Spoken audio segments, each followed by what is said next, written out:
দেখতে পেয়েছি চুয়াডাঙ্গাতে যুবদল নেতার স্ত্রীকে ধর্ষণ চেষ্টা এবং ধর্ষণ করতে না পেরে তাকে কুপিয়ে আহত করেছে ছাত্রলীগের সন্ত্রাসীরা।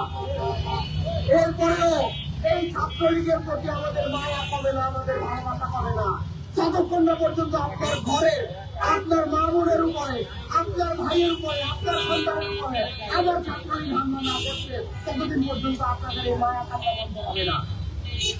আমাদের মাঝে মাঝে মনে হয় যে আমরা সবকিছু ছেড়ে দিয়ে বসে যাই, আমরা দেখি ছাত্রলীগ আসুক আপনাদেরকে আবার পিটাইয়া গত 17 বছর যেরকম হাল করছে সেরকম হাল করুক, কিন্তু আমরা পারি না আমাদের নৈতিকতার জন্য, আমাদের দায়বদ্ধতার জন্য।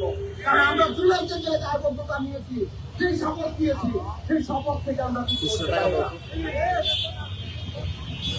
আজকে এই রাজু ভাস্কর্যের বাংলাদেশ থেকে বাংলাদেশ সরকারকে জাতীয়তাবাদী দল বিএনপি, ছাত্রদল সহ সকল জাতিবাদ বিরোধী ছাত্র সংগঠন, রাজনৈতিক সংগঠনকে বলে দিতে চাই, আপনারা কিছু বিষয়ে এক জায়গায় আছেন।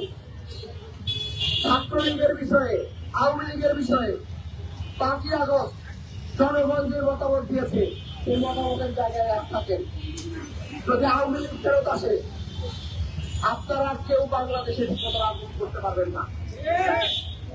যদি আওয়ামী লীগ ফেরত আসে বিশ্ববিদ্যালয়গুলোতে যেভাবে এখন পড়ালেখা চলছে, বিশ্ববিদ্যালয়গুলো, শিক্ষা প্রতিষ্ঠানগুলো যেভাবে কার্যকর হয়েছে, কার্যক্রম যেভাবে সুষ্ঠুভাবে পরিচালিত হচ্ছে, ক্যাম্পাসগুলো আবার সন্ত্রাসের আশ্রয় হবে, বাংলাদেশের বিভিন্ন জায়গাগুলোতে আবারও গণতান্ত্রিক মাধ্যমে উত্থান হবে।